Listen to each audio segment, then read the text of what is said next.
ತರಗತಿಗಳಲ್ಲಿ ಅವಿಭಕ್ತ ಕುಟುಂಬದ ಗುಣಲಕ್ಷಣಗಳು, ಪ್ರಕಾರಗಳು, ಅನುಕೂಲಗಳು, ಅನಾನುಕೂಲಗಳು, ಅದೇ ರೀತಿ ಅವಿಭಕ್ತ ಕುಟುಂಬದ ರಚನಾತ್ಮಕ ಪರಿವರ್ತನೆಗಳ ಬಗ್ಗೆ ತಿಳಿದುಕೊಂಡಿದ್ದೇವೆ. ಇಂದಿನ ತರಗತಿಯಲ್ಲಿ ಅವಿಭಕ್ತ ಕುಟುಂಬದಲ್ಲಾದ ಕಾರ್ಯಾತ್ಮಕ ಪರಿವರ್ತನೆಗಳು ಮತ್ತು ಅವಿಭಕ್ತ ಕುಟುಂಬದ ಪರಿವರ್ತನೆಗೆ ಕಾರಣಗಳು ಇವುಗಳ ಬಗ್ಗೆ ತಿಳಿದುಕೊಳ್ಳೋಣ. ಅವಿಭಕ್ತ ಕುಟುಂಬಗಳ ಕಾರ್ಯಾತ್ಮಕ ಪರಿವರ್ತನೆಗಳು, ಅವಿಭಕ್ತ ಕುಟುಂಬದಲ್ಲಾದಂತಹ ಕಾರ್ಯಾತ್ಮಕ ಪರಿವರ್ತನೆಗಳು. ಇದರಲ್ಲಿ ಒಂದನೇ ಅಂಶ ಸಾಮಾನ್ಯ ವಾಸಸ್ಥಳದ ಪರಿವರ್ತನೆ. ಸಾಮಾನ್ಯ ವಾಸಸ್ಥಳದ ಪರಿವರ್ತನೆ ಅಂದಾಗ ಸಾಂಪ್ರದಾಯಿಕ ಅವಿಭಕ್ತ ಕುಟುಂಬಗಳು ತಮ್ಮ ಸದಸ್ಯರಿಗೆ ವಾಸಸ್ಥಳವನ್ನು ನೀಡ್ತಾ ಇತ್ತು. ಅದೇ ರೀತಿಯಲ್ಲಿ ತಮ್ಮ ಮೂಲಭೂತ ಅವಶ್ಯಕತೆಗಳನ್ನು ಕೂಡ ಈಡೇರಿಸ್ತಿತ್ತು. ಆದರೆ ಇಂದು ಏನು ಪರಿವರ್ತನೆಯಾಗಿದೆ ಅಂತ ಹೇಳಿದರೆ, ಅವಿಭಕ್ತ ಕುಟುಂಬಗಳಲ್ಲಿರುವಂತಹ ಯುವ ಜನತೆ ತಮ್ಮ ಕುಟುಂಬದಿಂದ ಹೊರಹೋಗಿ ನಗರ ಪ್ರದೇಶಗಳಲ್ಲಿ ವಾಸಿಸ್ತಾ ಇದ್ದಾರೆ. ಅಂತಹ ಅಣು ಕುಟುಂಬಗಳೇ ಅಲ್ಲಿರುವಂತಹ ಸದಸ್ಯರಿಗೆ ವಾಸಸ್ಥಳವನ್ನು ನೀಡ್ತದೆ. ಅದೇ ರೀತಿಯಲ್ಲಿ ಆ ಕುಟುಂಬಗಳೇ ತಮ್ಮ ಮೂಲಭೂತ ಅವಶ್ಯಕತೆಗಳನ್ನು ಈಡೇರಿಸುತ್ತವೆ. ಅಂದರೆ ಹಿಂದೆ ಒಂದೇ ಅವಿಭಕ್ತ ಕುಟುಂಬದಲ್ಲಿ ಎಲ್ಲರೂ ವಾಸಿಸ್ತಾ ಇದ್ದರು, ಆ ಕುಟುಂಬವೇ ತಮ್ಮ ಮೂಲಭೂತ ಅವಶ್ಯಕತೆಗಳನ್ನು ಈಡೇರಿಸ್ತಾ ಇತ್ತು. ಆದರೆ ಇಂದು ಯುವಜನತೆ ನಗರ ಪ್ರದೇಶಗಳಲ್ಲಿ ವಾಸಿಸುವ ಕಾರಣ ಅವಿಭಕ್ತ ಕುಟುಂಬದಲ್ಲಿದ್ದಂತಹ ಸದಸ್ಯರು ತಮ್ಮ ಮನೆಯಿಂದ ಹೊರಗಡೆ ಏನು ಮಾಡ್ತಾ ಇದ್ದಾರೆ ಅಂತ ಹೇಳಿದರೆ ತಮ್ಮ ಮೂಲಭೂತ ಅವಶ್ಯಕತೆಗಳನ್ನು ಈಡೇರಿಸ್ತಾ ಇದ್ದಾರೆ. ಎರಡನೇ ಕಾರ್ಯಾತ್ಮಕ ಪರಿವರ್ತನೆ ಏನು ಅಂತ ಹೇಳಿದರೆ ಧಾರ್ಮಿಕ ಕಾರ್ಯಗಳಲ್ಲಿ ಪರಿವರ್ತನೆ. ಧಾರ್ಮಿಕ ಕಾರ್ಯಗಳಲ್ಲಿ ಪರಿವರ್ತನೆ.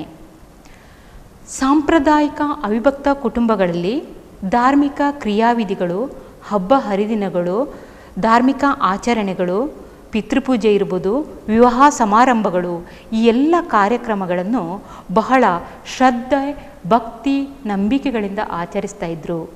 ಅವರೆಲ್ಲ ಒಟ್ಟಾಗಿ ವಾಸ ಮಾಡ್ತಾ ಇದ್ದುಕೊಂಡು ಧಾರ್ಮಿಕ ಕಾರ್ಯಕ್ರಮಗಳು, ಕ್ರಿಯಾವಿಧಿಗಳನ್ನೆಲ್ಲ ಶ್ರದ್ಧೆ, ಭಕ್ತಿ, ನಂಬಿಕೆಯಿಂದ ಆಚರಿಸ್ತಾ ಇದ್ದರು.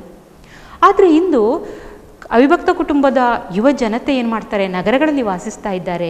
ಈ ರೀತಿ ನಗರಗಳಲ್ಲಿ ವಾಸಿಸ್ತಾ ಇದ್ದುಕೊಂಡು ತಮ್ಮ ಮೂಲ ಕುಟುಂಬಗಳಲ್ಲಿ ನಡೆಯುವಂತಹ ಧಾರ್ಮಿಕ ಕ್ರಿಯಾವಿಧಿಗಳು, ಆಚರಣೆಗಳಿರ್ಬೋದು, ಹಬ್ಬ ಹರಿದಿನಗಳು, ವಿವಾಹ ಸಮಾರಂಭಗಳು, ಪಿತೃಪೂಜೆ, ಇಂತಹ ಧಾರ್ಮಿಕ ಆಚರಣೆಗಳಿಗೆ ಸಂಬಂಧಪಟ್ಟ ಹಾಗೆ ಒಟ್ಟಾಗಿ ಸೇರ್ತಾರೆ.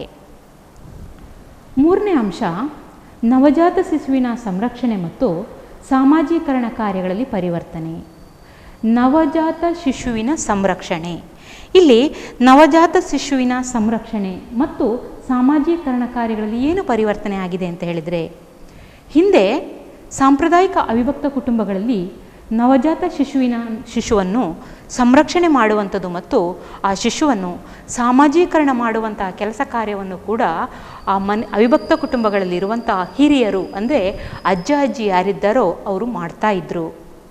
ಆದರೆ ಈ ಕೆಲಸದಲ್ಲಿ ಇಂದು ಪರಿವರ್ತನೆ ಆಗಿದೆ. ಇಂದು ಶಿಶುವಿನ ಸಂರಕ್ಷಣೆ, ನವಜಾತ ಶಿಶುವಿನ ಸಂರಕ್ಷಣೆ ಮತ್ತು ಸಾಮಾಜೀಕರಣಕ್ಕೆ ಸಂಬಂಧಪಟ್ಟ ಹಾಗೆ ವಿವಿಧ ಸಂಸ್ಥೆಗಳು ಸ್ಥಾಪನೆಗೊಂಡಿವೆ. ಈಗ ಯಾವೆಲ್ಲ ವಿವಿಧ ಸಂಸ್ಥೆಗಳು ಸ್ಥಾಪನೆಗೊಂಡಿವೆ ಅಂತ ಹೇಳಿದರೆ, ಶಿಶು ವಿಹಾರಗಳು, ಅಬಲಾಶ್ರಮಗಳು, ಅದೇ ರೀತಿಯಲ್ಲಿ ಶಾಲಾ ಕಾಲೇಜುಗಳು, ವಿಮಾ ಕಂಪನಿಗಳು, ಪ್ರಸೂತಿ ಕೇಂದ್ರಗಳು ಮುಂತಾದಂತಹ ಸಂಸ್ಥೆಗಳು ಇಂದು ನವಜಾತ ಶಿಶುವಿನ ಸಂರಕ್ಷಣೆ ಮಾಡ್ತಾ ಇದೆ. ಅದೇ ರೀತಿ ಮಕ್ಕಳನ್ನು ಸಾಮಾಜೀಕರಣ ಮಾಡುವಂಥ ಕೆಲಸ ಕಾರ್ಯವನ್ನು ಕೂಡ ಮಾಡ್ತಾ ಇದೆ. ಹಿಂದೆ ಅವಿಭಕ್ತ ಕುಟುಂಬಗಳಲ್ಲಿ ಅಜ್ಜ ಅಜ್ಜಿ ಯಾರಿದ್ದಾರೋ, ತುಂಬ ಹಿರಿಯರು ಯಾರಿದ್ದಾರೋ ಅಂತಹ ವ್ಯಕ್ತಿಗಳು ಅದೇ ಕುಟುಂಬಗಳಲ್ಲಿ ಇರುವಂತಹ ಸಣ್ಣ ಮಕ್ಕಳು ಯಾರಿರ್ತಾರೋ ಅವರಿಗೆ ನೀತಿ ಕಥೆಗಳನ್ನು ಹೇಳಿಕೊಡ್ತಾ ಇದ್ದರು. ಈ ಮೂಲಕ ಮಕ್ಕಳಿಗೆ ಶಿಕ್ಷಣವನ್ನು ನೀಡ್ತಾ ಇದ್ದರು. ಅದರಿಂದ ಆ ಮಕ್ಕಳ ವ್ಯಕ್ತಿತ್ವ ಉತ್ತಮ ರೀತಿಯಲ್ಲಿ ರೂಪುಗೊಳ್ತಾ ಇತ್ತು. ಇಂತಹ ಶಿಶುವಿನ ಸಂರಕ್ಷಣೆ ಮತ್ತು ಸಾಮಾಜೀಕರಣ ಈ ವಿಷಯಕ್ಕೆ ಸಂಬಂಧಪಟ್ಟ ಹಾಗೆ ಇಂದು ಹಿರಿಯರ ಪಾತ್ರ ಗಣನೀಯವಾಗಿ ಕ್ಷೀಣಿಸಿದೆ. ಹಿರಿಯರ ಪಾತ್ರ ಗಣನೀಯವಾಗಿ ಕ್ಷೀಣಿಸಿದೆ. ಈ ವಿಷಯಕ್ಕೆ ಸಂಬಂಧಪಟ್ಟಾಗಿ ನಾವು ಅರ್ಥ ಮಾಡಿಕೊಳ್ಳಬೇಕಾದ್ದು, ನವಜಾತ ಶಿಶುವಿನ ಸಂರಕ್ಷಣೆ ಮತ್ತು ಸಾಮಾಜೀಕರಣ ವಿಷಯದಲ್ಲಿ ಹಿರಿಯರ ಪಾತ್ರ ಕಡಿಮೆಯಾಗಿ ಅವುಗಳ ಬದಲಿಗೆ ಇವತ್ತು ಹಲವು ಸಂಸ್ಥೆಗಳು ಸ್ಥಾಪನೆಗೊಂಡಿವೆ. ಆ ಸಂಸ್ಥೆಗಳಿಗೆ ಉದಾಹರಣೆ ಹೇಳಿದ್ದು ಶಿಶು ವಿಹಾರಗಳು, ಅಬಲಾಶ್ರಮಗಳು, ಅದೇ ರೀತಿ ಪ್ರಸೂತಿ ಕೇಂದ್ರಗಳು, ಶಾಲಾ ಕಾಲೇಜುಗಳು, ವಿಮಾ ಕಂಪನಿಗಳು, ಇವೆಲ್ಲವುಗಳು ಕೂಡ ಶಿಶುವಿನ ಸಂರಕ್ಷಣೆ ಮತ್ತು ಸಾಮಾಜೀಕರಣದ ಕಾರ್ಯಗಳಲ್ಲಿ ತಮ್ಮನ್ನು ತಾವು ತೊಡಗಿಸಿಕೊಂಡಿವೆ. ಕಾರ್ಯಾತ್ಮಕ ಪರಿವರ್ತನೆಯಲ್ಲಿ 4ನೇ ಅಂಶ ಆರ್ಥಿಕ ಕಾರ್ಯಗಳಲ್ಲಿ ಪರಿವರ್ತನೆ. ಆರ್ಥಿಕ ಕಾರ್ಯಗಳಲ್ಲಿ ಪರಿವರ್ತನೆ ಏನಿಂದು ಅವಿಭಕ್ತ ಕುಟುಂಬದ ಆರ್ಥಿಕ ಕಾರ್ಯಗಳಲ್ಲಿ ಪರಿವರ್ತನೆ ಆಗಿದೆ ಅಂದರೆ, ಹಿಂದೆ ಅವಿಭಕ್ತ ಕುಟುಂಬಗಳಲ್ಲಿ ಕೃಷಿ ಪ್ರಮುಖ ಉದ್ಯೋಗವಾಗಿತ್ತು. ಇಂತಹ ಕೃಷಿ ಪ್ರಮುಖ ಉದ್ಯೋಗವಾಗಿದ್ದುಕೊಂಡು ಅವಿಭಕ್ತ ಕುಟುಂಬಗಳು ಸ್ವಾವಲಂಬಿಯಾಗಿದ್ದವು. ಆದರೆ ಇಂದು ಕೈಗಾರಿಕೀಕರಣ ಅಥವಾ ತೃತೀಯ ವಲಯದ ಉದ್ಯೋಗಗಳಾದಂತಹ ಸಾರಿಗೆ ಸಂಪರ್ಕಗಳೇ ಇರ್ಬೋದು, ಬ್ಯಾಂಕು, ಶಿಕ್ಷಣ, ಆಸ್ಪತ್ರೆ, ನ್ಯಾಯಾಲಯ ಇಂತಹ ಬೇರೆ ಬೇರೆ ಉದ್ಯೋಗಗಳು ಇವತ್ತು ನಗರ ಪ್ರದೇಶಗಳಲ್ಲಿ ಹೆಚ್ಚಾಗಿರುವ ಕಾರಣ ಕೃಷಿಯ ಅವಲಂಬನೆ ಕಡಿಮೆಯಾಗಿದೆ. ಕೃಷಿಯಲ್ಲಿ ತಮ್ಮನ್ನು ತಾವು ತೊಡಗಿಸಿಕೊಳ್ಳುವವರ ಸಂಖ್ಯೆ ಇವತ್ತು ಕಡಿಮೆಯಾಗಿದೆ. ಅಂದರೆ ಇಲ್ಲಿ ಆರ್ಥಿಕ ಕಾರ್ಯಗಳಲ್ಲಿ ಪರಿವರ್ತನೆಯಾಗಿದೆ. ಅಂದರೆ ಇಂದಿನ ಅವಿಭಕ್ತ ಕುಟುಂಬಗಳು ಆರ್ಥಿಕವಾಗಿ ಸ್ವಾವಲಂಬಿಯಾಗಿಲ್ಲ ಎನ್ನುವುದನ್ನು ಸೂಚಿಸುತ್ತದೆ. 5ನೇ ಅಂಶ ಮನರಂಜನೆಯ ಕಾರ್ಯದಲ್ಲಿನ ಪರಿವರ್ತನೆ. ಹಿಂದೆ ಅವಿಭಕ್ತ ಕುಟುಂಬಗಳಲ್ಲಿ ಹಬ್ಬ ಹರಿದಿನಗಳು, ಧಾರ್ಮಿಕ ಕ್ರಿಯಾವಿಧಿಗಳು, ಆಚರಣೆಗಳು ಇಂತಹ ವಿಷಯಗಳಿಗೆ ಸಂಬಂಧಪಟ್ಟ ಹಾಗೆ ಮನರಂಜನೆಗಳನ್ನು ಪಡಿತಾ ಇದ್ದರು. ಆದರೆ ಹಿಂದೆ ಏನಾಗಿದೆ ಅಂತ ಹೇಳಿದರೆ, ಅವಿಭಕ್ತ ಕುಟುಂಬಗಳು ಮನರಂಜನೆಗಾಗಿ ಏನಾಗಿರುವಂಥದ್ದು ದೂರದರ್ಶನಗಳು, ದಿನಪತ್ರಿಕೆಗಳು, ಅದೇ ರೀತಿ ವಾರಪತ್ರಿಕೆಗಳು, ರೇಡಿಯೋ, ಕ್ರೀಡೆ ಇಂಥವುಗಳನ್ನು ಮನರಂಜನೆಗಾಗಿ ಉಪಯೋಗಿಸಿಕೊಳ್ತಾ ಇದ್ದಾರೆ. ಇಂದಿನ ಅವಿಭಕ್ತ ಕುಟುಂಬಗಳು ಮನರಂಜನೆಗಾಗಿ ದೂರದರ್ಶನ, ರೇಡಿಯೋ, ದಿನಪತ್ರಿಕೆಗಳು, ವಾರಪತ್ರಿಕೆಗಳು, ಕ್ರೀಡೆ ಮುಂತಾದವುಗಳಿಂದ ಇಂದು ಮನರಂಜನೆಯನ್ನು ಪಡಿತಾ ಇದ್ದಾರೆ. ಇವಿಷ್ಟು ಅವಿಭಕ್ತ ಕುಟುಂಬಗಳ ಕಾರ್ಯಾತ್ಮಕ ಪರಿವರ್ತನೆಗಳು. ಇಲ್ಲಿ ಒಂದನೇದೇನು ಹೇಳಿದೆವು, ಸಾಮಾನ್ಯ ವಾಸಸ್ಥಳದ ಪರಿವರ್ತನೆ. ಹಿಂದೆ ಅವಿಭಕ್ತ ಕುಟುಂಬದಲ್ಲಿ ಎಲ್ಲ ಸದಸ್ಯರು ಒಟ್ಟಾಗಿ ವಾಸಿಸ್ತಾ ಇದ್ದರು. ಅದೇ ಕುಟುಂಬ ತಮ್ಮ ಮೂಲಭೂತ ಅವಶ್ಯಕತೆಗಳನ್ನು ಈಡೇರಿಸ್ತಾ ಇತ್ತು. ಆದರೆ ಇಂದು ಯುವ ಜನತೆ ನಗರ ಪ್ರದೇಶಗಳಲ್ಲಿ ವಾಸಿಸುವ ಕಾರಣ ಏನಾಗ್ತದೆ ಅಂತ ಹೇಳಿದರೆ, ಅದೇ ನಗರ ಪ್ರದೇಶಗಳಲ್ಲಿ ಇರುವಂಥ ಅವರ ಅಣು ಕುಟುಂಬ ಏನಿದೆಯೋ ಆ ಕುಟುಂಬಗಳು ತಮ್ಮ ಸದಸ್ಯರ ಮೂಲಭೂತ ಅವಶ್ಯಕತೆಗಳನ್ನು ಈಡೇರಿಸ್ತಾ ಇದೆ. ಧಾರ್ಮಿಕ ಕಾರ್ಯಗಳಲ್ಲಿ ಪರಿವರ್ತನೆ. ಹಿಂದೆ ಧಾರ್ಮಿಕ ಕ್ರಿಯಾವಿಧಿಗಳು, ಆಚರಣೆಗಳು, ಹಬ್ಬ ಹರಿದಿನಗಳು ಇವೆಲ್ಲವನ್ನು ಕೂಡ ಭಕ್ತಿ, ಶ್ರದ್ಧೆ, ನಂಬಿಕೆಯಿಂದ ಆಚರಿಸ್ತಾ ಇದ್ದರು. ಆದರೆ ಇಂದು ಯುವ ಜನತೆ ನಗರ ಪ್ರದೇಶಗಳಲ್ಲಿ ವಾಸಿಸುವ ಕಾರಣ ಧಾರ್ಮಿಕ ಕ್ರಿಯಾವಿಧಿಗಳು, ಪಿತೃಪೂಜೆ, ವಿವಾಹ ಸಮಾರಂಭ ಇವೆಲ್ಲ ಏನು ತಮ್ಮ ಅವಿಭಕ್ತ ಕುಟುಂಬದಲ್ಲಿ ನಡೆಯುತ್ತದೋ ಅಂತಹ ಸಂದರ್ಭಗಳಲ್ಲಿ ಮಾತ್ರ ಒಟ್ಟಾಗಿ ಸೇರ್ತಾರೆ.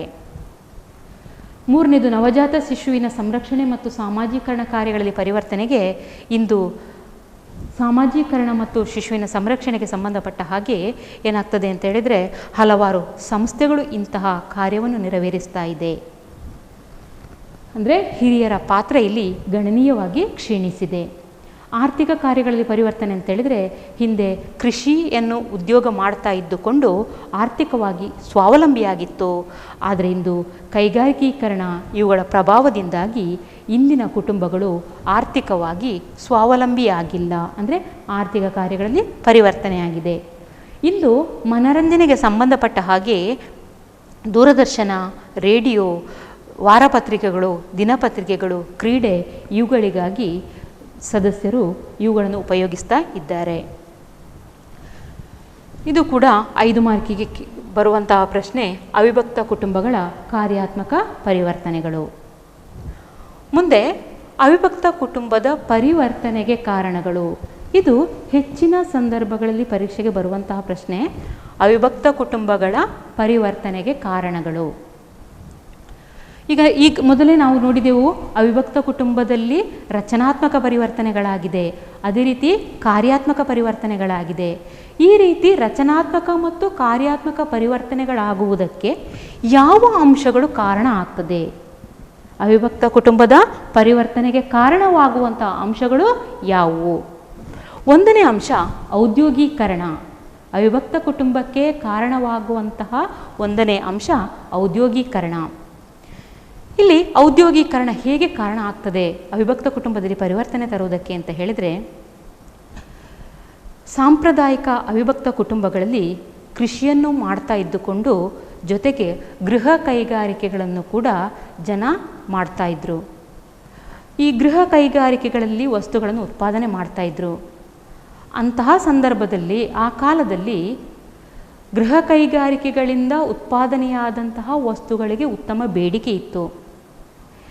ಯಾವಾಗ ಬ್ರಿಟಿಷರು ಭಾರತಕ್ಕೆ ಬಂದ ನಂತರ ಕೈಗಾರಿಕೆಗಳು ಸ್ಥಾಪನೆಯಾಯಿತೋ, ಇಂತಹ ಕೈಗಾರಿಕೆಗಳು ಸ್ಥಾಪನೆಯಾದುದು ಗೃಹ ಕೈಗಾರಿಕೆ ಅಥವಾ ಗುಡಿ ಕೈಗಾರಿಕೆಗಳ ನಾಶಕ್ಕೆ ಕಾರಣ ಆಗ್ತದೆ. ಅಂತೇಳಿದರೆ, ಗೃಹ ಕೈಗಾರಿಕೆಗಳಲ್ಲಿ ಉತ್ಪಾದನೆ ಮಾಡಿದಂತಹ ವಸ್ತುಗಳಿಗೆ ಮಾರುಕಟ್ಟೆಯಲ್ಲಿ ಬೇಡಿಕೆ ಇಲ್ಲದೆ ಆಗುವಂಥದ್ದು. ಕೇವಲ ಕೈಗಾರಿಕೆ ಕಾರ್ಖಾನೆಗಳಲ್ಲಿ ಏನು ವಸ್ತುಗಳನ್ನು ಉತ್ಪಾದನೆ ಮಾಡ್ತಾರೋ ಅಂತಹ ವಸ್ತುಗಳಿಗೆ ಮಾತ್ರ ಮಾರುಕಟ್ಟೆಯಲ್ಲಿ ಉತ್ತಮ ಬೇಡಿಕೆ ಬರುವಂತಹದ್ದು. ಇಲ್ಲಿ ಗೃಹ ಕೈಗಾರಿಕೆಗಳಲ್ಲಿ ಉತ್ಪಾದನೆ ಮಾಡಿದಂತಹ ವಸ್ತುಗಳಿಗೆ ಯಾವಾಗ ಬೇಡಿಕೆ ಇಲ್ಲದೆ ಆಗ್ತದೋ ಅವರು ಉದ್ಯೋಗವನ್ನು ನಿಲ್ಲಿಸ್ತಾರೆ, ಅಂದರೆ ನಿರುದ್ಯೋಗಸ್ಥರಾಗ್ತಾರೆ. ಹೀಗೆ ನಿರುದ್ಯೋಗಸ್ಥರಾದಂತಹ ಜನತೆ ಉದ್ಯೋಗ ಹರಸುತ್ತಾ ಕೈಗಾರಿಕೆ ಅಥವಾ ಕಾರ್ಖಾನೆಗಳತ್ತ ವಲಸೆ ಹೋಗ್ತಾರೆ.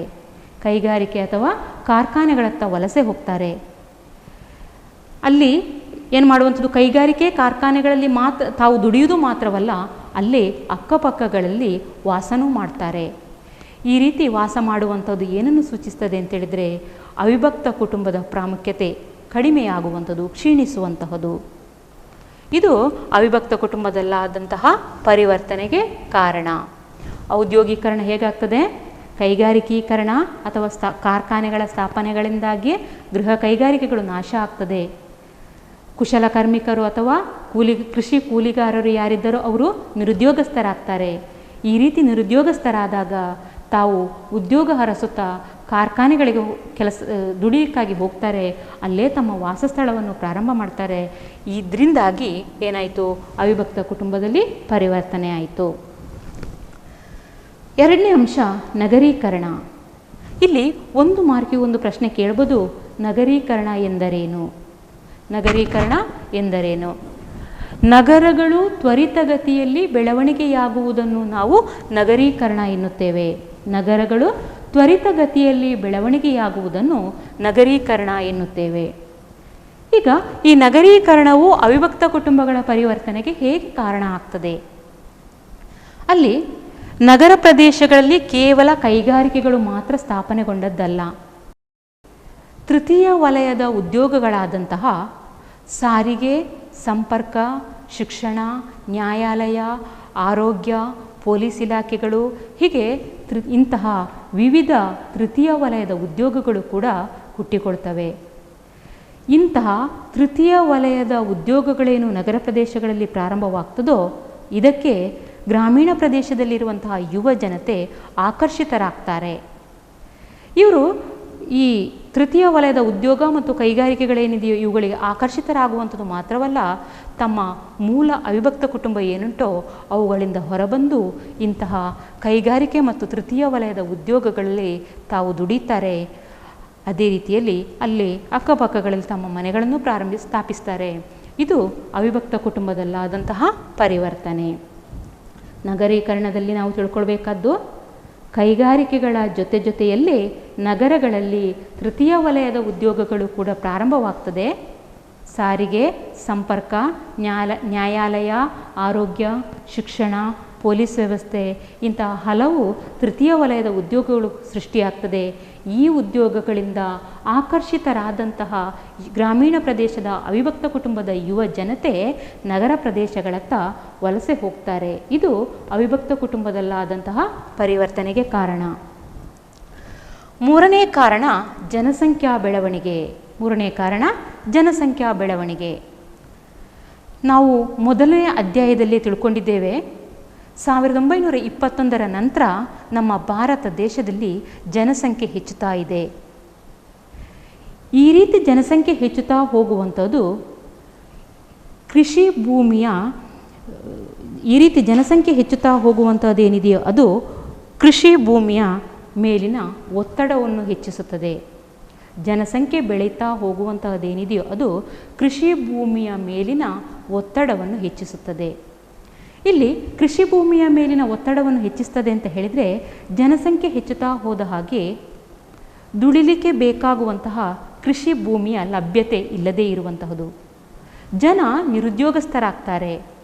ಈ ರೀತಿ ನಿರುದ್ಯೋಗಸ್ಥರಾದಾಗ ನಗರ ಪ್ರದೇಶಗಳತ್ತ ಆಕರ್ಷಣೆಗೊಳಗಾಗಿ ಕೈಗಾರಿಕೆ ಅಥವಾ ತೃತೀಯ ವಲಯದ ಉದ್ಯೋಗಗಳೇನಿದೆಯೋ ಅವುಗಳತ್ತ ಆಕರ್ಷಣೆಗೊಳಗಾಗಿ ನಗರ ಪ್ರದೇಶಗಳಿಗೆ ವಲಸೆ ಹೋಗ್ತಾರೆ. ಇದು ಕೂಡ ಅವಿಭಕ್ತ ಕುಟುಂಬದ ಪರಿವರ್ತನೆಗೆ ಕಾರಣ ಆಗ್ತದೆ. ಜನಸಂಖ್ಯೆ ಹೆಚ್ಚಾಗ್ತಾ ಹೋಗುವಂಥದ್ದು ಕೃಷಿ ಭೂಮಿಯ ಮೇಲಿನ ಒತ್ತಡ ಹೆಚ್ಚಾಗ್ತದೆ. ಕೃಷಿ ಭೂಮಿಯ ಮೇಲಿನ ಒತ್ತಡ ಹೆಚ್ಚಾದಾಗ ಅಲ್ಲಿ ನಿರುದ್ಯೋಗ ಉಂಟಾಗ್ತದೆ. ಈ ರೀತಿ ಉದ್ಯೋಗವನ್ನು ಹರಸುತ್ತಾ ಗ್ರಾಮೀಣ ಪ್ರದೇಶದ ಅವಿಭಕ್ತ ಕುಟುಂಬದ ಯುವ ಜನತೆ ನಗರಗಳತ್ತ ವಲಸೆ ಹೋಗ್ತಾರೆ. 4ನೇ ಅಂಶ ಶಿಕ್ಷಣ. 4ನೇ ಅಂಶ ಶಿಕ್ಷಣ. ಶಿಕ್ಷಣವು ಹೇಗೆ ಅವಿಭಕ್ತ ಕುಟುಂಬದಲ್ಲಿ ಪರಿವರ್ತನೆಯನ್ನು ತರ್ತದೆ? ಶಿಕ್ಷಣ ಹೇಗೆ ಅವಿಭಕ್ತ ಕುಟುಂಬದಲ್ಲಿ ಪರಿವರ್ತನೆಯನ್ನು ತರ್ತದೆ? ಇಲ್ಲಿ ಆಧುನಿಕ ಪಾಶ್ಚಾತ್ಯ ಶಿಕ್ಷಣವು ಏನಿದೆಯೋ ಇದು ಭಾರತೀಯರ ದೃಷ್ಟಿಕೋನದಲ್ಲಿ ಬದಲಾವಣೆಯನ್ನು ತರುತ್ತದೆ. ಪಾಶ್ಚಾತ್ಯ ಶಿಕ್ಷಣವು ಭಾರತೀಯರ ದೃಷ್ಟಿಕೋನದಲ್ಲಿ ಬದಲಾವಣೆಯನ್ನು ತರುತ್ತದೆ ಅಂತ ಹೇಳಿದರೆ ಅರ್ಥ, ಭಾರತೀಯರ ಅಭಿಪ್ರಾಯಗಳು, ಆಲೋಚನೆಗಳು, ಅದೇ ರೀತಿ ಸಾಮಾಜಿಕ ಮೌಲ್ಯಗಳು ಮತ್ತು ತತ್ವಾದರ್ಶಗಳೇನಿದೆಯೋ ಇವುಗಳಲ್ಲಿ ಪರಿವರ್ತನೆಯನ್ನು ತರುತ್ತದೆ. ಭಾರತೀಯರ ಅಭಿಪ್ರಾಯಗಳು, ಆಲೋಚನೆಗಳು, ಸಾಮಾಜಿಕ ಮೌಲ್ಯಗಳು ಮತ್ತು ತತ್ವಾದರ್ಶಗಳಲ್ಲಿ ಪರಿವರ್ತನೆಗಳನ್ನು ತರ್ತದೆ ಅಂತೇಳಿದರೆ ಅರ್ಥ ಇಲ್ಲಿ ಬರುವಂಥದ್ದು ಇದು ವೈಯಕ್ತಿಕ ಮತ್ತು ಸ್ವತಂತ್ರ ಬೆಳವಣಿಗೆಗೆ ಅವಕಾಶ ನೀಡುತ್ತದೆ.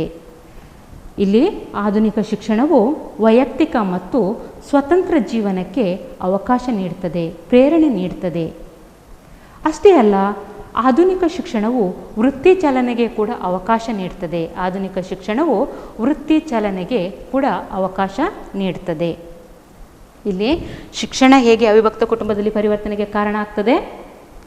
ಆಧುನಿಕ ಶಿಕ್ಷಣವು ಜನರ ಸಾಂಪ್ರದಾಯಿಕ ದೃಷ್ಟಿಕೋನದಲ್ಲಿ ಪರಿವರ್ತನೆ ತರ್ತದೆ ಅಂತ ಹೇಳಿದರೆ ಇಲ್ಲಿ ಜನರ ಆಲೋಚನೆಗಳು, ಅಭಿಪ್ರಾಯಗಳು, ಸಾಮಾಜಿಕ ಮೌಲ್ಯಗಳು ಮತ್ತು ತತ್ವಾದರ್ಶಗಳಲ್ಲಿ ಬದಲಾವಣೆಯನ್ನು ತರ್ತದೆ ಅಂತ ಹೇಳಿದಾಗ ಅರ್ಥ ಇಲ್ಲಿ ಶಿಕ್ಷಣವು ವೈಯಕ್ತಿಕ ಮತ್ತು ಸ್ವತಂತ್ರ ಜೀವನಕ್ಕೆ ಪ್ರೇರಣೆ ನೀಡುತ್ತದೆ.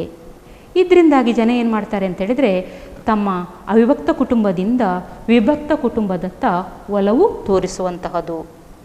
ಇದು ಶಿಕ್ಷಣದಿಂದಾದ ಪರಿವರ್ತನೆ. 5ನೇ ಅಂಶ ಬದಲಾಗುತ್ತಿರುವ ಸ್ತ್ರೀಯರ ಅಂತಸ್ತು. ಅವಿಭಕ್ತ ಕುಟುಂಬದಲ್ಲಿ ಪರಿವರ್ತನೆ ತರುವುದಕ್ಕೆ ಕಾರಣವಾದ 5ನೇ ಅಂಶ ಬದಲಾಗುತ್ತಿರುವ ಸ್ತ್ರೀಯರ ಅಂತಸ್ತು. ಇಲ್ಲಿ ಸ್ತ್ರೀಯರ ಅಂತಸ್ತು ಅಥವಾ ಸ್ಥಾನಮಾನ ಬದಲಾವಣೆಯಾಗುವುದಕ್ಕೆ ಮುಖ್ಯವಾಗಿ ಸಮಾಜ ಸುಧಾರಕರ ಪಾತ್ರ. ಸಮಾಜ ಸುಧಾರಕರಾದಂತಹ ರಾಜಾರಾಮ್ ಮೋಹನ್ ರಾಯ್, ಈಶ್ವರಚಂದ್ರ ವಿದ್ಯಾಸಾಗರ್, ಜ್ಯೋತಿರಾವ್ ಫುಲೆ, ಅದೇ ರೀತಿ ಕೇಶವಚಂದ್ರ ಸೇನ್, ಪಂಡಿತ ರಮಾಬಾಯಿ ಇಂತಹ ಸಮಾಜ ಸುಧಾರಕರ ಪರಿಶ್ರಮ ಮತ್ತು ಹೋರಾಟದಿಂದಾಗಿ ಇವತ್ತು ಸ್ತ್ರೀಯರ ಸ್ಥಾನಮಾನದಲ್ಲಿ ಹೆಚ್ಚಳವನ್ನು ಕಾಣ್ತಾ ಇದ್ದೇವೆ. ಸ್ತ್ರೀಯರ ಸ್ಥಾನಮಾನ ಇವತ್ತು ಉನ್ನತ ಮಟ್ಟಕ್ಕೇರಿದ್ದನ್ನು ಕಾಣ್ತಾ ಇದ್ದೇವೆ. ಇಲ್ಲಿ ಉದಾಹರಣೆಯಾಗಿ ಹೇಳೋದಿದ್ದರೆ ರಾಜಾರಾಮ್ ಮೋಹನ್ ರಾಯ್ ಅವರವರು ಸ್ಥಾಪಿಸಿದ ಒಂದು ಸಂಘಟನೆ ಬ್ರಹ್ಮ ಸಮಾಜ್. ಈ ಬ್ರಹ್ಮ ಸಮಾಜ್ ಎಂಬ ಸಂಘಟನೆಯ ಮೂಲಕ ರಾಜಾರಾಮ್ ಮೋಹನ್ ರಾಯ್ ಅವರು ಭಾರತ ದೇಶದಲ್ಲಿ ಸತಿ ಪದ್ಧತಿ ನಿರ್ಮೂಲನೆಗೆ ಕಾರಣವಾದರು.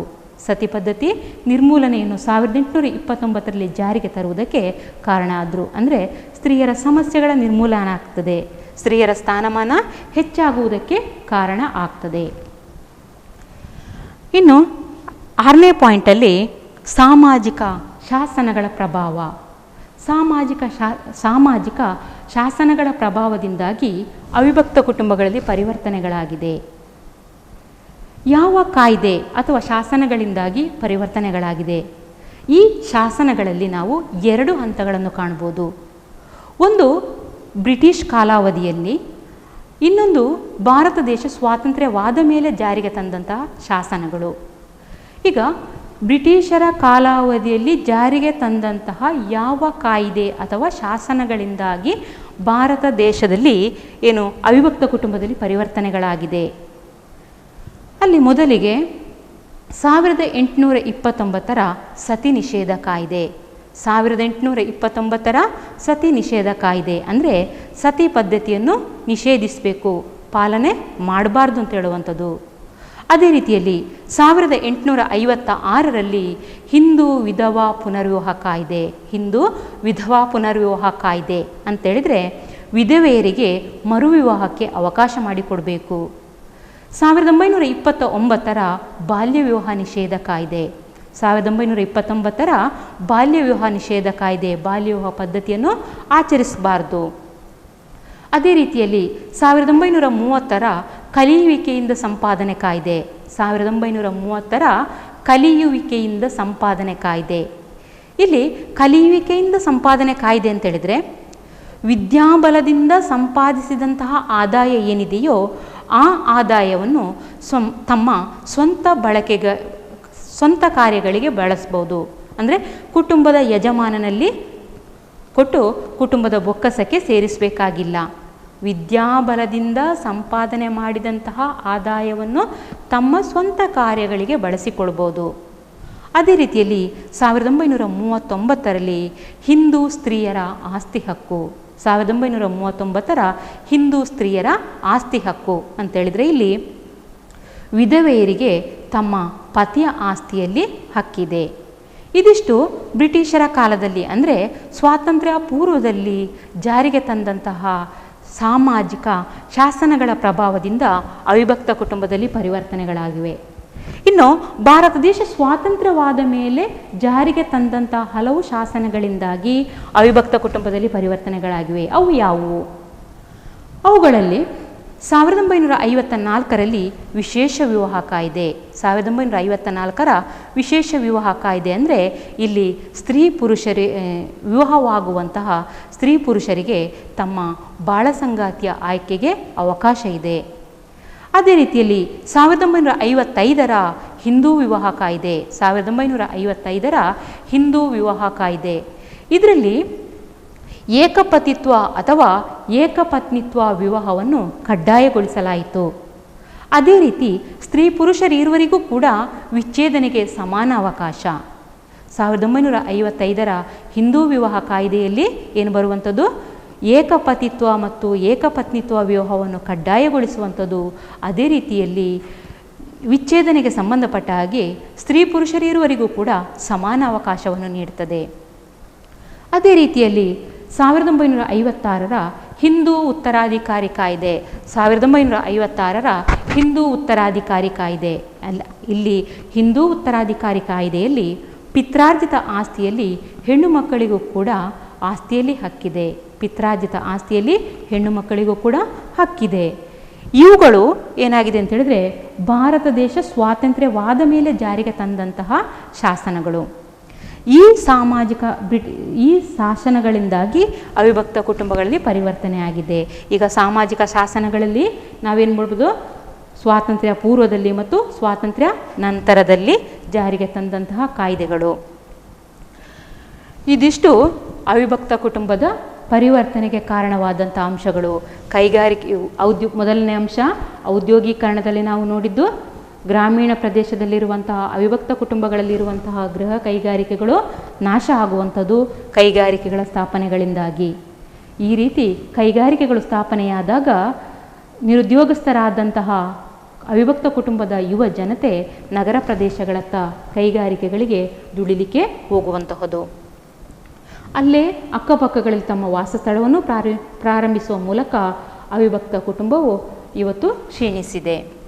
ನಗರೀಕರಣದಲ್ಲಿ ಕೈಗಾರಿಕೆಗಳು ಮಾತ್ರ ನಗರ ಪ್ರದೇಶದಲ್ಲಿ ಹುಟ್ಟಿಕೊಂಡದ್ದಲ್ಲ, ತೃತೀಯ ವಲಯದ ಕೆಲವು ಉದ್ಯೋಗಗಳಾದಂತಹ ಸಾರಿಗೆ, ಸಂಪರ್ಕ, ಶಿಕ್ಷಣ, ನ್ಯಾಯಾಲಯ, ಪೊಲೀಸ್ ವ್ಯವಸ್ಥೆ ಇಂತಹ ಹಲವು ರೀತಿಯ ಉದ್ಯೋಗಗಳಿಂದ ಗ್ರಾಮೀಣ ಪ್ರದೇಶದ ಯುವಜನತೆ ಆಕರ್ಷಿತರಾಗ್ತಾರೆ. ಮಾತ್ರವಲ್ಲ, ಇಂತಹ ಉದ್ಯೋಗಗಳಿಗೆ ದುಡಿಯುವುದಕ್ಕಾಗಿ ನಗರ ಪ್ರದೇಶಗಳಲ್ಲಿ ಜೀವನ ನಡೆಸ್ತಾರೆ. ಜನಸಂಖ್ಯಾ ಬೆಳವಣಿಗೆಯಲ್ಲಿ ಕೃಷಿ ಭೂಮಿಯ ಮೇಲಿನ ಒತ್ತಡ ಹೆಚ್ಚಾಗುವಂತಹದ್ದು. ಕೃಷಿ ಭೂಮಿಯ ಮೇಲಿನ ಒತ್ತಡ ಹೆಚ್ಚಾದಾಗ ನಿರುದ್ಯೋಗ ಸಮಸ್ಯೆ ಉಂಟಾಗ್ತದೆ. ಇಂತಹ ನಿರುದ್ಯೋಗ ಸಮಸ್ಯೆಯನ್ನು ಹೋಗಲಾಡಿಸಲಿಕ್ಕಾಗಿ ಯುವ ಜನತೆ ಕೈಗಾರಿಕೆ ಅಥವಾ ತೃತೀಯ ವಲಯದ ಉದ್ಯೋಗಗಳಲ್ಲಿ ತಮ್ಮನ್ನು ತಾವು ತೊಡಗಿಸಿಕೊಳ್ಳುವುದಕ್ಕೋಸ್ಕರ ನಗರ ಪ್ರದೇಶಗಳಿಗೆ ವಲಸೆ ಹೋಗ್ತಾರೆ. ಶಿಕ್ಷಣದಲ್ಲಿ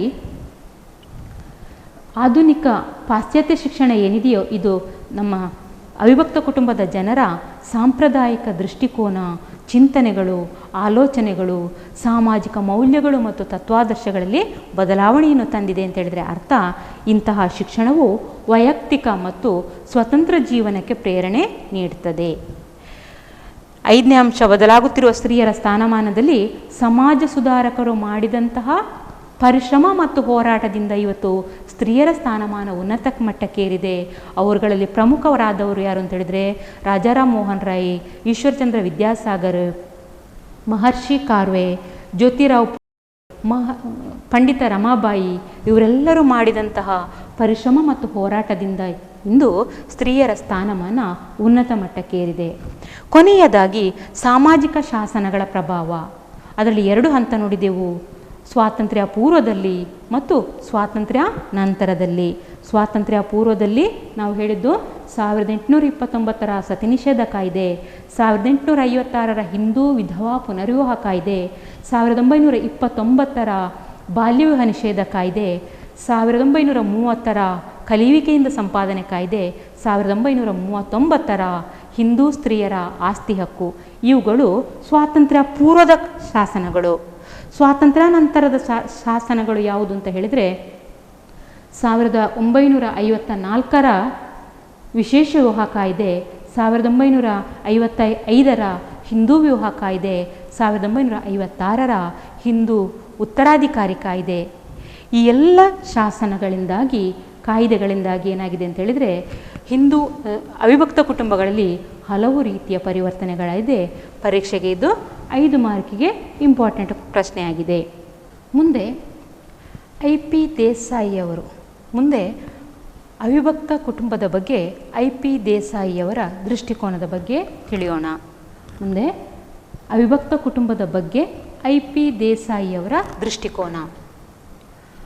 IP ದೇಸಾಯಿಯವರು 1960ರ ಸಂದರ್ಭದಲ್ಲಿ ಗುಜರಾತ್ನ ಮಹುವಾ ಎಂಬ ಪಟ್ಟಣದಲ್ಲಿ ಕೌಟುಂಬಿಕ ವ್ಯವಸ್ಥೆಯ ಬಗ್ಗೆ ಅಧ್ಯಯನ ಮಾಡ್ತಾರೆ.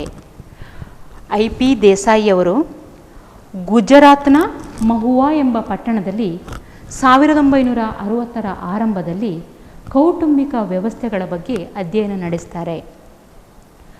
ಆ ಕುಟುಂಬಗಳಲ್ಲಿ ಇರುವಂತಹ ಸದಸ್ಯರ ಜಂಟಿತನದ ಆಧಾರದ ಮೇಲೆ ಅವಿಭಕ್ತ ಕುಟುಂಬಗಳನ್ನು 5 ಪ್ರಕಾರಗಳಾಗಿ ವಿಂಗಡಣೆ ಮಾಡ್ತಾರೆ. ಅಲ್ಲಿ ಗುಜರಾತ್ನಲ್ಲಿ ಕೌಟುಂಬಿಕ ವ್ಯವಸ್ಥೆಗಳ ಬಗ್ಗೆ ಅಧ್ಯಯನ ಮಾಡ್ತಾರೆ. ಆ ಕುಟುಂಬಗಳಲ್ಲಿರುವಂತಹ ಸದಸ್ಯರ ನಡುವೆ ಇರುವ ಜಂಟಿತನದ ಆಧಾರದ ಮೇಲೆ ಅವಿಭಕ್ತ ಕುಟುಂಬಗಳನ್ನು 5 ಪ್ರಕಾರಗಳಾಗಿ ವಿಂಗಡಣೆ ಮಾಡ್ತಾರೆ. 1 ಶೂನ್ಯ ಅವಿಭಕ್ತ ಕುಟುಂಬ, ಶೂನ್ಯ ಅವಿಭಕ್ತ ಕುಟುಂಬ. 2 ಕಡಿಮೆ ಪ್ರಮಾಣದ ಅವಿಭಕ್ತ ಕುಟುಂಬ, ಕಡಿಮೆ ಪ್ರಮಾಣದ ಅವಿಭಕ್ತ ಕುಟುಂಬ. 3ನೇದು ಉನ್ನತ ಮಟ್ಟದ ಜಂಟಿತನದ ಅವಿಭಕ್ತ ಕುಟುಂಬ, ಉನ್ನತ ಮಟ್ಟದ ಜಂಟಿತನದ ಅವಿಭಕ್ತ ಕುಟುಂಬ. 4ನೇದು ಅತಿ ಉನ್ನತ ಜಂಟಿತನದ ಅವಿಭಕ್ತ ಕುಟುಂಬ, ಅತಿ ಉನ್ನತ ಜಂಟಿತನದ ಅವಿಭಕ್ತ ಕುಟುಂಬ. ಅದೇ ರೀತಿಯಲ್ಲಿ 5ನೇದಾಗಿ ಅತ್ಯುನ್ನತವಾದ ಜಂಟಿತನದ ಅವಿಭಕ್ತ ಕುಟುಂಬ, ಅತ್ಯುನ್ನತವಾದ ಜಂಟಿತನದ ಅವಿಭಕ್ತ ಕುಟುಂಬ. ಆ ಗುಜರಾತ್ನಲ್ಲಿ ಅಧ್ಯಯನ ಮಾಡಿದ ಕೌಟುಂಬಿಕ ವ್ಯವಸ್ಥೆಗಳ ಬಗ್ಗೆ ಅಧ್ಯಯನ ಮಾಡಿದ್ದಾರೆ. ಅಲ್ಲಿರುವಂಥ ಸದಸ್ಯರ ಜಂಟಿತನದ ಆಧಾರದ ಮೇಲೆ ಅವಿಭಕ್ತ ಕುಟುಂಬಗಳನ್ನು ಈ 5 ಪ್ರಕಾರಗಳಾಗಿ ವಿಂಗಡಣೆ ಮಾಡಿದ್ದಾರೆ. ಇನ್ನು ಈ IP ದೇಸಾಯಿಯವರು ಅವಿಭಕ್ತ ಕುಟುಂಬಗಳ ಕುರಿತು ಏನು ಹೇಳ್ತಾರೆ ಅಂತ ಹೇಳಿದರೆ, ಇಂದಿನ ಕುಟುಂಬಗಳು ಸಂರಚನಾತ್ಮಕವಾಗಿ ಅಣುಕುಟುಂಬವಾದರೂ ಕಾರ್ಯಾತ್ಮಕವಾಗಿ ಅವಿಭಕ್ತ ಕುಟುಂಬಗಳಾಗಿವೆ. ಇಂದಿನ ಕುಟುಂಬಗಳು ಸಂರಚನಾತ್ಮಕವಾಗಿ ಅಣುಕುಟುಂಬವಾದರೂ ಕಾರ್ಯಾತ್ಮಕವಾಗಿ ಅವಿಭಕ್ತ ಕುಟುಂಬಗಳಾಗಿದೆ, ಕಾರ್ಯಾತ್ಮಕವಾಗಿ ಅವಿಭಕ್ತ ಕುಟುಂಬಗಳಾಗಿವೆ. ಅಂದರೆ ರಚನಾತ್ಮಕವಾಗಿ ಅಣುಕುಟುಂಬವಾದರೂ, ರಚನಾತ್ಮಕವಾಗಿ ವಿಭಕ್ತ ಕುಟುಂಬವಾದರೂ ಅಂತೇಳಿದರೆ ಇಲ್ಲಿ ಅರ್ಥ ಬರುವಂಥದ್ದು, ಹಿಂದೆ 30-40ರಷ್ಟು ಸದಸ್ಯರಿದ್ದರು, 4-5 ತಲೆಮಾರಿನ ಸದಸ್ಯರಿದ್ದರು. ಇಂದು ಕೇವಲ 8-10 ಜನ ಮಾತ್ರ ಅವಿಭಕ್ತ ಕುಟುಂಬಗಳಲ್ಲಿ ವಾಸಿಸ್ತಾರೆ. ಇಂಥವುಗಳಲ್ಲೆಲ್ಲ ಬದಲಾವಣೆಗಳಾಗಿದೆ ಹೌದು, ಆದರೆ ಕಾರ್ಯಾತ್ಮಕವಾಗಿ ಇವತ್ತು ಅವಿಭಕ್ತ ಕುಟುಂಬಗಳಾಗಿವೆ. ಕಾರ್ಯಾತ್ಮಕವಾಗಿ ಅವಿಭಕ್ತ ಕುಟುಂಬಗಳಾಗಿವೆ ಅಂತೇಳಿದರೆ, ಅವಿಭಕ್ತ ಕುಟುಂಬದ ಯುವ ಜನತೆ ನಗರ ಪ್ರದೇಶಗಳಲ್ಲಿ ವಾಸಿಸುತ್ತಿದ್ದರೂ ಕೂಡ ಧಾರ್ಮಿಕ ಕ್ರಿಯಾವಿಧಿಗಳು, ಆಚರಣೆಗಳು, ಹಬ್ಬ ಹರಿದಿನಗಳು ಈ ಎಲ್ಲ ವಿಷಯಗಳಿಗೆ ಸಂಬಂಧಪಟ್ಟ ಹಾಗೆ ಪರಸ್ಪರ ಒಟ್ಟಾಗಿ ಸೇರ್ತಾರೆ. ಆದ್ದರಿಂದ IP ದೇಸಾಯಿ ಅವರು ಏನು ಹೇಳಿದ್ದಾರೆ ಅಂತ ಹೇಳಿದರೆ, ಇಂದಿನ ಕುಟುಂಬಗಳು ಸಂರಚನಾತ್ಮಕವಾಗಿ ಅಣುಕುಟುಂಬವಾದರೂ ಕಾರ್ಯಾತ್ಮಕವಾಗಿ ಅವಿಭಕ್ತ ಕುಟುಂಬಗಳಾಗಿವೆ ಅಂತೇಳಿ ಹೇಳಿದ್ದಾರೆ. ಅದೇ ರೀತಿ ಅಂತಿಮವಾಗಿ ನಾವು ಏನು ಹೇಳ್ಬೋದು ಅಂತೇಳಿದ್ರೆ, ಈ ಅಧ್ಯಾಯಕ್ಕೆ ಸಂಬಂಧಪಟ್ಟ ಹಾಗೆ ಇಲ್ಲಿ ಭಾರತದಲ್ಲಿ ಕುಟುಂಬಗಳು ಅವಿಭಕ್ತ ಕುಟುಂಬದಿಂದ ವಿಭಕ್ತ ಕುಟುಂಬಗಳಾಗಿ, ಅದೇ ರೀತಿ ವಿಭಕ್ತ ಕುಟುಂಬದಿಂದ ಅವಿಭಕ್ತ ಕುಟುಂಬಗಳಾಗಿ ರೂಪಾಂತರಗೊಳ್ಳುವಂತಹ ಚಕ್ರೀಯ ಘಟನೆ ನಡೆಯುತ್ತಿರುತ್ತದೆ. ಭಾರತದಲ್ಲಿ ಕುಟುಂಬಗಳು ಅವಿಭಕ್ತ ಕುಟುಂಬದಿಂದ ವಿಭಕ್ತ ಕುಟುಂಬಗಳಾಗಿ, ಇಂತಹ ವಿಭಕ್ತ ಕುಟುಂಬದಿಂದ ಪುನಃ ಅವಿಭಕ್ತ ಕುಟುಂಬಗಳಾಗಿ ರೂಪಾಂತರಗೊಳ್ಳುವ ಚಕ್ರೀಯ ಘಟನೆ ನಡೆಯುತ್ತಿರುತ್ತದೆ ಅಂತ ಹೇಳಿದರೆ ಅರ್ಥ, ಹಿಂದೆ ಅವಿಭಕ್ತ ಕುಟುಂಬಗಳಾಗಿತ್ತು. ಶಿಕ್ಷಣ ಉದ್ಯೋಗಗಳಿಗಾಗಿ ಅವಿಭಕ್ತ ಕುಟುಂಬದ ಜನ ನಗರ ಪ್ರದೇಶಗಳಿಗೆ ಹೋಗ್ತಾರೆ, ಅಲ್ಲಿ ವಾಸ ಮಾಡ್ತಾರೆ. ಅದು ವಿಭಕ್ತ ಕುಟುಂಬ ಆಯಿತು. ಅದೇ ಕುಟುಂಬವು 2 ದಶಕಗಳ ನಂತರ, ಅಂದರೆ ಅದೇ ಕುಟುಂಬದಲ್ಲಿ ನಗರಗಳಲ್ಲಿರುವಂತಹ ಅಣುಕುಟುಂಬ ಏನುಂಟೋ ಅಂತಹ ಕುಟುಂಬಗಳಲ್ಲಿ 3ನೇ ತಲೆಮಾರು ಅಂದರೆ ಮೊಮ್ಮಕ್ಕಳು ಜನಿಸಿದಾಗ ಅದು ಅವಿಭಕ್ತ ಕುಟುಂಬವಾಗ್ತದೆ, ಒಂದು ಚಿಕ್ಕ ಅವಿಭಕ್ತ ಕುಟುಂಬವಾಗ್ತದೆ.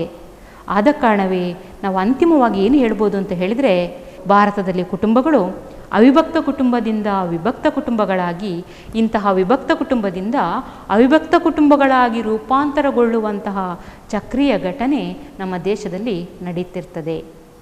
ಇದಿಷ್ಟು ಅವಿಭಕ್ತ ಕುಟುಂಬಗಳಿಗೆ ಸಂಬಂಧಪಟ್ಟ ಹಾಗೆ. ಧನ್ಯವಾದಗಳು.